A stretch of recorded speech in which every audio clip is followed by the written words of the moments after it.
Wherever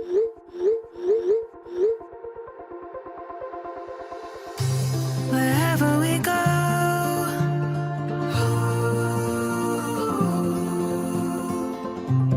we'll always know.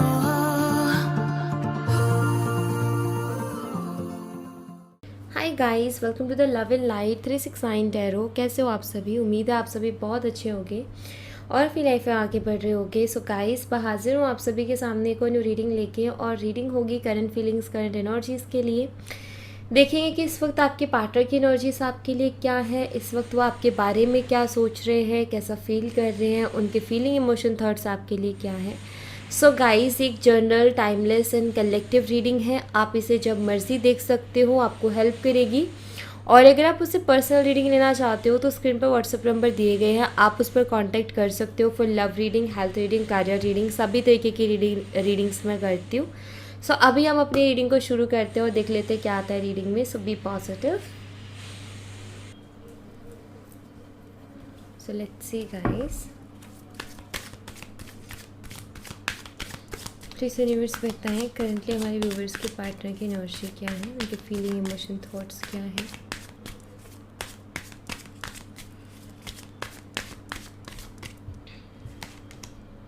Forgiveness,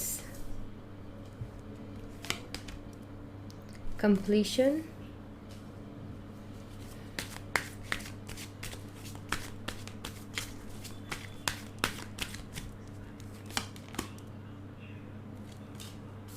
complacency, facade, and we have guilt. Okay, यहाँ पर realisation है guys. हर एक card realisation को बताता है। बिटर स्वीट गाइस, मुझे यहाँ पर ऐसा दिखाई देता है कि जब हम किसी चीज़ की वैल्यू नहीं करते हैं तो वो चीज़ें कहीं ना कहीं ऑफकोर्स ख़राब होती है। हम किसी चीज़ की वैल्यू ना करें या किसी चीज़ पर ध्यान ना दें तो ऑफकोर्स वो चीज़ें धीरे धीरे करके ख़राब हो ही जाती है, चाहे वो कोई काम हो, चाहे कोई रिलेशनशिप हो, चाहे वो कोई और रिश्ता हो। बट यस, मुझे यहाँ पर ऐसा दिखाई देता है, फसाद का भी यहाँ पर कार्ड है। आई फील कि आपके पार्टनर ने कुछ तो ऑफकोर्स एक तो इन्होंने ध्यान नहीं दिया कनेक्शन पे, दूसरा आई थिंक इन्होंने झूठ बहुत बोला है, छुपाया है कुछ ना कुछ जो आपके सामने आया। एंड ये कनेक्शन भी कहीं ना कहीं काफ़ी ज़्यादा लो गया, अच्छी एनर्जी में नहीं। लाइक कंप्लीशन का यहाँ पर कार्ड है। हो सकता है आप दोनों का ब्रेकअप हो गया हो सकता है आप दोनों का बहुत काफ़ी टाइम हो गया, सेपरेशन हो गया है, या नो कॉन्टेक्ट जैसी सिचुएशन चल रही है। सबसे पहली चीज़ तो आपके पार्टनर माफ़ी मांगना चाहते हैं। वो चाहते हैं कुछ चीज़ों के लिए कि वो आपसे माफ़ी मांगे जो कि उनको गिल्टी फील करवा रही हैं। काफ़ी गिल्टी फील कर रहे हैं, कुछ चीज़ों का काफ़ी रिग्रेट है इनको कि इन्होंने ये क्यों किया, इनको ऐसा नहीं करना चाहिए था, वैसा नहीं करना चाहिए था। एंड ये उस चीज़ के लिए सॉरी फील कर रहे हैं, ये माफ़ी मांगना चाहते हैं। अगर आपका आगे बर्थडे आने वाला है, सो आई फील कि ये उस दिन सोच रहे हैं कि आपको ये जो है बड़े विश करें या उस बहाने से आपसे बात स्टार्ट करें। तो कुछ लोगों के लिए मुझे ये भी दिखाई देता है। ओके, जस्ट वेट, मैं कुछ कार्ड्स लेती हूँ, इनको हम क्लियरिफाई करेंगे एंड देखते हैं क्या आता है।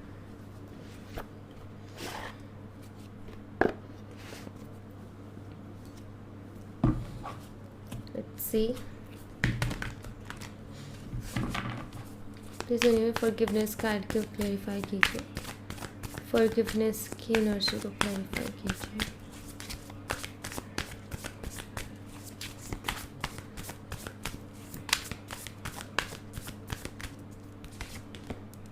Two of swords, bottom of the deck is four of swords. Guys, मुझे यहाँ पर ऐसा दिखाई देता है कि आपके जो पार्टनर है ना, ये आपसे माफ़ी मांगना चाहते हैं और उसके बारे में सोचते भी हैं कि आपसे माफ़ी मांगेंगे, लेकिन कन्फ्यूज़न है। कन्फ्यूज़न मुझे यहाँ पर दिखाई देते हैं। आई फील आपके पार्टनर जो हैं वो कुछ ऐसा सोच रहे हैं कि पता नहीं आप उनको माफ़ करोगे कि नहीं करोगे। अगर ये माफ़ी मांगते हैं तो पता नहीं आप पहली चीज़ तो माफ़ करोगे या नहीं करोगे, दूसरा आप सुनना भी चाहोगे कि नहीं सुनना चाहोगे। इनको ये स्टेप लेना भी चाहिए कि नहीं लेना चाहिए माफ़ी मांगने वाला। इस चीज़ के बारे में बहुत ज़्यादा सोच रहे हैं और थोड़ा सा कंफ्यूज भी दिखाई दे रहे हैं। फील तो ये कर रहे हैं, सॉरी फील कर रहे हैं, ये दिल से फील कर रहे हैं, लेकिन वही चीज़ है कि काफ़ी सारी चीज़ें ऐसी कि लाइक पता नहीं आप इनसे बात करना चाहोगे या नहीं करना चाहोगे, तो ये चीज़ के बारे में सोचते हैं वो। और अगर आपने उनको माफ़ नहीं किया तो मतलब बहुत सारी एक कन्फ्यूज़न कि ये एक्शन लेना चाहिए नहीं लेना चाहिए, एक्शन लेना अच्छा रहेगा कि नहीं रहेगा, ये सारी चीज़ें उनके दिमाग में। बट एक चीज़ तो यहाँ पर क्लियर है गाइस कि आपके पार्टनर ना अब सिर्फ आपके बारे में सोच रहे हैं। मतलब कि उनके दिमाग में ना आप ही आप चल रहे हो, कुछ पुरानी बातें चल रही हैं जो कि उनको ऑफ कोर्स यहाँ पर सॉरी कोई भी इंसान ऐसे ही नहीं फ़ील कर लेता, बहुत ज़्यादा रियलाइज़ किया उसने अंदर से जाके तभी फ़ील करता है। तो यस, आपके पार्टनर यहाँ पर आपसे सॉरी बोलना चाहते हैं, आपसे माफ़ी मांगना चाहते हैं, लेकिन वो कंफ्यूज हैं कि उनको कब कैसे क्या करना चाहिए, करना भी चाहिए कि नहीं करना चाहिए, मतलब माफ़ी मांगनी भी चाहिए कि नहीं मांगनी चाहिए, और मांगेंगे तो क्या आपका रिएक्शन आएगा, यही सारी चीज़ें उनके दिमाग में चलती रहती हैं। जेमिनी, लिब्रा एंड एक्वेरियस, मिथुन, तुला और कुंभ राशि है यहाँ पर। कंप्लीशन की एनर्जी को क्लैरिफाई कीजिए यूनिवर्स।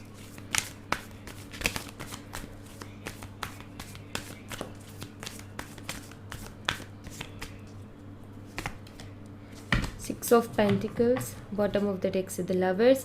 गाइज, आप दोनों का कनेक्शन कहीं ना कहीं ख़राब हुआ, बिगड़ा, लेकिन आपके पार्टनर अभी ऐसा सोचते हैं कि क्या फिर से हमारा कनेक्शन में इक्वल गिव एंड टेक हो पाएगा, क्या फिर से हमारे कनेक्शन में वो बैलेंस बन जाएगा। जैसे होता है ना, बैठे बैठे सोच रहा है इंसान, ये कुछ वैसी एनर्जी है जैसे इंसान बैठे बैठे सोच रहा है कि क्या अब हमारा रिश्ता पहले जैसा हो सकता है, क्या इसमें जैसे पहले एक बैलेंस था, इक्वल गिव एंड टेक था, क्या अब वैसा balance equal give and take हो सकता है। क्या वो प्यार, वो बॉन्ड वो फिर से बन सकता है हमारा। आई फील कि बहुत अच्छा सा रिश्ता था, ख़राब हो चुका है, लेकिन अभी आपके पार्टनर बैठ कर के सोच रहे क्या अब पहले जैसी चीज़ें दोबारा हो सकती है, क्योंकि अभी की कंडीशन में ऑफकोर्स वो खुश नहीं है, ऑफकोर्स वो अच्छा फील नहीं कर रहे हैं, वो खुश नहीं है, अच्छा फील नहीं कर रहे हैं, इसीलिए वो ये सब सोच रहे हैं कि पहले जैसे हो सकता है क्या सब कुछ। तो यस, यहाँ पर एनर्जी है कि आपके पार्टनर ये सोच रहे हैं कि क्या सब पहले जैसा हो जाएगा। वो चाहते भी कहीं ना कहीं यही है कि सारी चीज़ें पहले जैसी हो जाए, जैसे पहले हुआ करती थी, वही इक्वल गिव एंड टेक, वही बैलेंस, वही स्टेबिलिटी। एंड आपके यहाँ पर yes equal give and take नहीं रहा है। आई थिंक आपने दिया लेकिन उनकी तरफ से नहीं आया, या कुछ ना कुछ तो ऐसा रहा जहाँ वो बैलेंस नहीं बन पाया, वो इक्वल गिव एंड टेक नहीं हो पाया। अगर तो ऐसा रहा है कि आपके पार्टनर की तरफ से उतने एफर्ट्स नहीं आए जितने कि आपकी तरफ से गए, तो यहाँ पर मुझे दिखाई देता है कि आपके पार्टनर अब वो एफर्ट्स लेना चाहते हैं जो उन्होंने पहले नहीं लिए। मतलब वो काम करना चाहते हैं कनेक्शन में, वो इक्वल गिव एंड टेक चाहते हैं कनेक्शन में। उनको फील होता है कि यस, मैंने कहीं ना कहीं कमी रखी, मैंने ना तो रिसीव किया ना मैंने दिया। सो उनको ऐसा लगता है कि मुझे देना चाहिए। ओके, सो वो फील होता है कहीं ना कहीं। टॉरस, विर्गो, कैप्रिकॉर्न, वृषभ, कन्या, मकर राशि है यहाँ पर, और जेमिनी, मिथुन राशि। कॉम्प्लिसेंसी की एनर्जी को क्लैरिफाई कीजिए यूनिवर्स।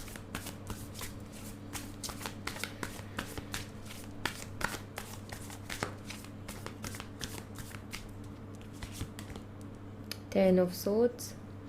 गाइस, अभी पता है आपने जो पास्ट में जो भी अच्छा इनके लिए किया ना, आपने सपोर्ट किया, इनको प्यार दिया, एक्चुअली उस टाइम पे तो ये उस चीज़ की वैल्यू नहीं कर पाए, लेकिन अभी करंटली एनर्जी मुझे ये बताती है कि जब ये एक अकेलेपन से आपके पार्टनर गुजर रहे हैं, जहाँ पर आपसे बात नहीं हो रही है, काफ़ी अकेले हो गए हैं और काफ़ी टाइम मिल रहा है सोचने को, चीज़ों को समझने को, और आपको कहीं ना कहीं मिस कर रहे, तो उस दौरान कहीं ना कहीं वो उन चीज़ों को देख पा रहे हैं जो कहीं ना कहीं आप में अच्छी थी, जो कि आपकी क्वालिटीज़ रही हैं, इनको सपोर्ट करना, इनको प्यार देना, इनकी केयर करना, तो वो सारी चीज़ें बहुत याद आती हैं। और आई फील कभी कभी इतनी ज़्यादा चीज़ें याद आती हैं कि शायद इमोशनल हो जाते हैं उन चीज़ों को लेकर के कि यार कितने अच्छे दिन थे वो और आज के क्या दिन हैं। काफ़ी आपके पार्टनर अपने आप को बंधा हुआ सा महसूस करे, एक अकेलेपन में बंधा हुआ सा महसूस करना, जो कि इनके थॉट्स हैं। काफ़ी सारे अलग अलग डर हैं, आई थिंक जैसे इस एनर्जी से बाहर आ सकते हैं, आपसे बात कर सकते हैं, कांटेक्ट कर सकते हैं, लेकिन इनके मन में कुछ अलग अलग से डर बैठ गए हैं कि पता नहीं ऐसे हो पाएगा कि नहीं हो पाएगा, पता नहीं जो मैं सोच रहा हूँ या सोच रही हूँ वैसे रिएक्शन मुझे सामने वाले से मिलेगा कि नहीं मिलेगा। तो ये सारी चीज़ें जैसे इनको स्टक कर रही हैं, ये सारी चीज़ें जैसे कि इनको परेशान कर रही हैं, ये सारी चीज़ें जैसे कि इनको समझ में नहीं आ रहा है कि क्या हो रहा है, कि मुझे क्या करना चाहिए, ये समझ में इनको नहीं आ रहा है। ओके, ऐसा कुछ है। फसाद की एनर्जी को क्लैरिफाई कीजिए यूनिवर्स।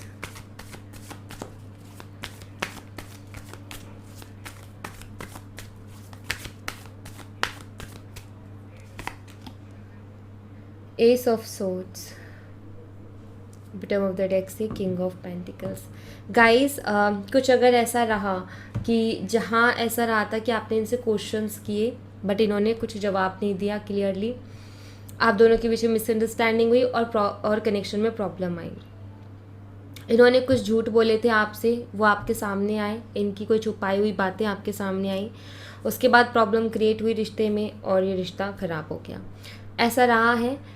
मैं यहाँ पर ऐसे देख रही हूँ कि करंटली आपके पार्टनर चीज़ों को क्लियर करना चाहते हैं, वो आपको क्लियरिटी देना चाहते हैं, वो आपसे क्लियर बात करना चाहते हैं, मतलब आपके सवालों के जवाब वो देना चाहते हैं, जो मिसअंडरस्टैंडिंग हुई उसको क्लियर करना चाहते हैं, अगर उन्होंने कोई झूठ बोला तो क्यों बोला उसका रीज़न वो देना चाहते हैं। बट मुझे यहाँ पर ऐसा दिखाई देता है जैसे कि आपके पार्टनर चीज़ों को क्लियर करना चाहते हैं। क्यों? क्योंकि उनके दिमाग में भी अब ये सारी चीज़ें बहुत ज़्यादा घूम रही हैं, उनको भी चैन नहीं पड़ रहा, उनके दिमाग में बार बार यही सारी चीज़ें आ रही हैं। तो जैसे कि वो अपनी आप की सफाई पेश करना चाहते हैं, वो कहीं ना कहीं अपना पॉइंट रखना चाहते हैं या अपनी बातों को क्लियर करना चाहते हैं कि ये मैंने इसलिए किया या ऐसे मैंने इसलिए किया, या आपके सवालों के जवाब वो नहीं दे रहे थे तो अभी उनको ऐसा लगता है कि मुझे देने चाहिए। एक क्लियरिटी के लिए बहुत ज़रूरी है। जब वो प्रैक्टिकली कहीं ना कहीं उस चीज़ के बारे में सोच रहे तो उनको समझ में आ रहा है कि भाई क्लियरिटी बहुत ज़रूरी है और वो देनी चाहिए। ऐसे नहीं होता है, क्लियर करनी पड़ती हैं चीज़ों को। तो आपके पार्टनर ऐसा सोच रहे हैं कि यस ऐसा नहीं होता है, चीज़ों को क्लियर करनी पड़ती है, मैं गलत सोच रहा हूँ। हो सकता है कि आपने कुछ क्वेश्चंस पूछे, इन्होंने ईगो पे ले ली उस बात को और इन्होंने जवाब नहीं दिया, बट नाउ जैसे ये अंडरस्टैंड कर रहे कि नहीं ये ईगो नहीं, हम दोनों कपल्स हैं, हम दोनों के बीच में मिसअंडरस्टैंडिंग हुई है तो हमें क्लियर करनी चाहिए। सो ये क्लियरली कम्युनिकेट करना चाहते हैं आपसे, क्लियर बात करना चाहते हैं आपसे। अब ऑफ कोर्स कुछ चीज़ों को ये क्लियर करना चाहते हैं जो कि इस रिश्ते को वीक बना रही हैं उसको। ओके, किंग ऑफ पेंटिकल है जो कि बताते हैं कि इस क्लियरिटी के बाद में चाहते हैं कि एक स्टेबिलिटी आ जाए कनेक्शन में। ओके, गिल्ट की एनर्जी को क्लैरिफाई कीजिए यूनिवर्स।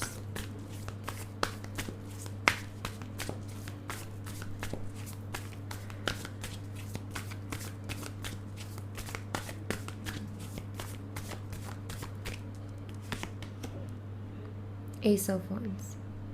एक्चुअली कुछ चीज़ें ऐसी, यस सेवन ऑफ सोर्ड्स, कुछ चीज़ें तो ऐसी रही हैं गाइज इनकी तरफ से जो कि इनको खुद को फील होता है कि वो चीज़ें मैंने गलत की। उन चीज़ों में कुछ एक्शंस इनके, कुछ रिएक्शंस इनके, अब इनको खुद को लगता है कि यस मैंने गलत किया है, मैंने सही नहीं किया। इनको खुद को वो चीज़ फील होती है, इनके दिमाग में कहीं ना कहीं वो चीज़ें चलती हैं। और आप ये कह सकते हो कि कुछ चीज़ों को लेकर के काफ़ी गिल्ट है इनको, काफ़ी गिल्टी फील करते हैं और वो बहुत हैवी है इनके लिए एनर्जी। मतलब अपने दिमाग से नहीं निकाल पा रहे हैं, वो अपने दिमाग से निकालना तो चाहते हैं कुछ बातों को, कुछ चीज़ों को, लेकिन अपने दिमाग से निकाल नहीं पा रहे हैं। बहुत ज़्यादा सोचना और सोचने के बाद में बहुत ज़्यादा टेंशन होना, ऐसा उनके साथ हो रहा है। इसीलिए आई थिंक ये आपसे माफ़ी भी मांगना चाहते हैं ताकि थोड़ा हल्का महसूस करें, ताकि थोड़ा रिलैक्स महसूस करें। और ये वही मौका देख रहे हैं, वही एक सही टाइम देख रहे हैं कि वो सही टाइम, वो सही मौका मिले तो मैं माफ़ी मांग लूँ जा कर के, और कहीं ना कहीं थोड़ा सा मुझे तसल्ली मिल जाए, क्योंकि अंदर से तसल्ली नहीं मिल रही है, काफ़ी बेचैनी इनको हो रही है। ऑलराइट, तो ऐसा है यहाँ पर कुछ। लेट्स सी, यहाँ से देखते हैं।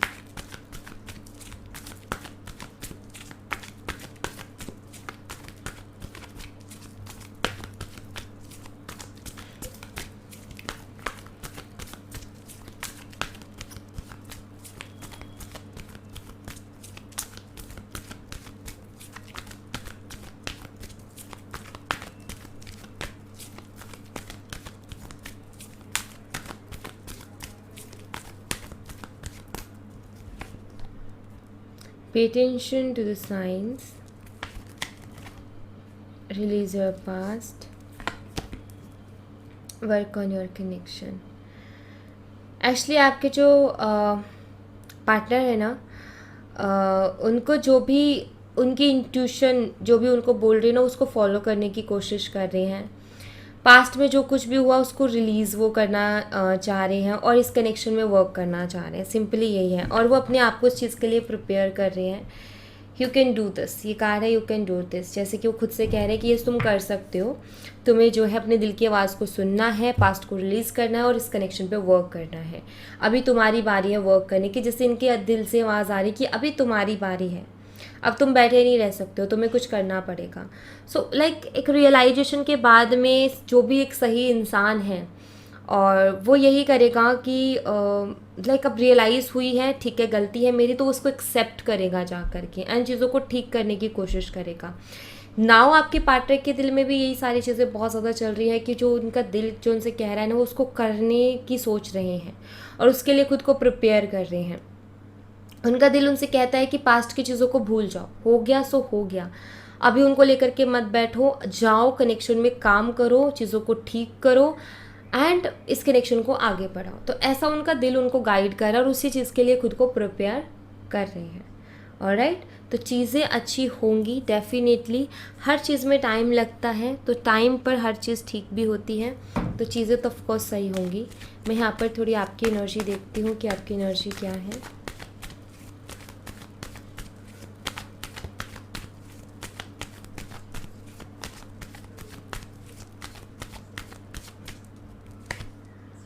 Six of Cups, Ace of Pentacles, the Devil, and we have Ten of Swords. आप इस शख्स से बहुत ज़्यादा प्यार करते हो। इनके कहीं ना कहीं एक सोलमेट कनेक्शन आपको इनके साथ फील होता है। आप इस कनेक्शन में स्टेबिलिटी और कमिटमेंट चाहते हो, but you know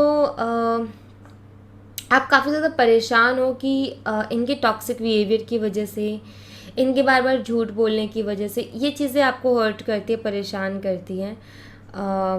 I think आप समझ नहीं पा रहे हो। मुझे ऐसा लगता है कि आप थोड़े से कंफ्यूज हो, आप थोड़े से परेशान हो कि मुझे एग्जैक्टली क्या करना चाहिए। मुझे इस कनेक्शन में वेट करना चाहिए, मुझे इस कनेक्शन में एफर्ट डालना चाहिए कि नहीं डालना चाहिए, ये शख्स मेरे लिए सही भी रहेगा या नहीं रहेगा। क्योंकि कुछ टाइम तो ये बहुत अच्छा बिहेव करते हैं, कुछ टाइम बहुत ही बेकार बिहेव करते हैं, और आपको समझ में नहीं आ रहा है कि इस शख्स के साथ मैं फ्यूचर देखूं कि ना देखूं, कि क्या पता कि आगे जाके भी अगर शादी हो जाए और उसके बाद ये चीज़ रही तो ये तो बहुत ज़्यादा प्रॉब्लम दे देगी। सो आपको समझ में नहीं आ रहा है कि आगे करना है, कि आपको जाना तो है इनके साथ आगे, लेकिन थोड़ा मन में डर भी आ रहा है इनके बिहेवियर की वजह से कि पता नहीं मुझे आगे कदम बढ़ाना चाहिए कि नहीं बढ़ाना चाहिए। शायद ऐसी एनर्जी से आप गुजर रहे हो। काफ़ी सारी इनकी बातें आपके दिमाग में रह जाती हैं। आप शायद कई बार रात रात भर उनके बारे में सोचते रहते हो, जिसकी वजह से एनजाइटी होती है, टेंशन होती है। सो इनकी हर एक बात आपके ऊपर बहुत असर करती है, बिकॉज आप इनसे बहुत प्यार करते हो, आप इन्हें बहुत पसंद करते हो, बट यू नो समझ में नहीं आता इस शख्स का कि ये क्या चाहता है और क्या हो रहा है। लेट्स सी आपके लिए क्या एडवाइस है, आपके लिए क्या गाइडेंस है यूनिवर्स की तरफ से, वो आपको क्या गाइड करेंगे वो हम देख लेते हैं। प्लीज़ यूनिवर्स गाइड कीजिए हमारे व्यूवर्स को।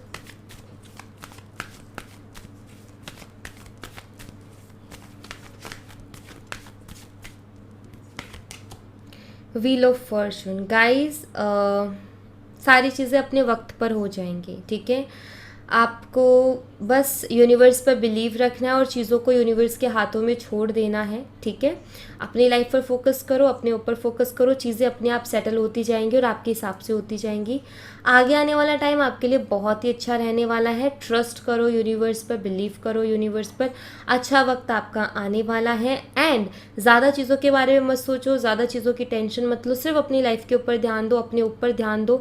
अपने आप समय के साथ सारी चीज़ें सेटल हो जाएंगी और जो आपके लिए अच्छी चीज़ें हैं वो आपकी लाइफ में आ जाएंगी, और जो आपके लिए अच्छी चीज़ें नहीं है वो आपकी लाइफ से अपने आप चली जाएंगी। बस यूनिवर्स पे बिलीव करके चीज़ों को उनके हाथ पे छोड़ दो, ठीक है। वैसे आपका अच्छा वक्त आने वाला है, अच्छा वक्त शुरू होने वाला है। आपकी लाइफ में प्रॉब्लम चल रही है, ख़त्म होने वाली है। आपका टाइम अच्छा चल रहा है और अच्छा चलने वाला है। द व्हील ऑफ फॉर्चून का कार्ड यही बताता है कि कहीं ना कहीं आपके भाग्य का पहिया घूम रहा है और ये आपको कुछ अच्छा दे करके जाएगा। आपका लक कहीं ना कहीं आपका साथ देगा, ठीक है। तो ये यहाँ पर यही बताता है। सो बिलीव करो यूनिवर्स के ऊपर, बिलीव करो अपने ईश्वर के ऊपर, वो कुछ अच्छा कर रहे हैं आपके लिए, और आगे आने वाले समय में आपको समझ में भी आएगा कि एग्जैक्टली वो मेरे लिए क्या अच्छा कर रहे हैं। ओके, सो आपको अपने यूनिवर्स के ऊपर बिलीव रखना चाहिए। सो या thank you so much guys, ये थी आप लोगों के लिए एक छोटी सी रीडिंग। आई होप आपसे रेजोनेट की हो, आई होप आपको पसंद आई हो। रेजोनेट की हो तो मुझे बताना ज़रूर कमेंट बॉक्स में, पसंद आई हो तो लाइक ज़रूर करना, चैनल को सब्सक्राइब करना मत भूलना। मैं मिलती हूँ आपसे नेक्स्ट रीडिंग में, तब तक अपना ख्याल रखें। Bye bye, take care, see you again.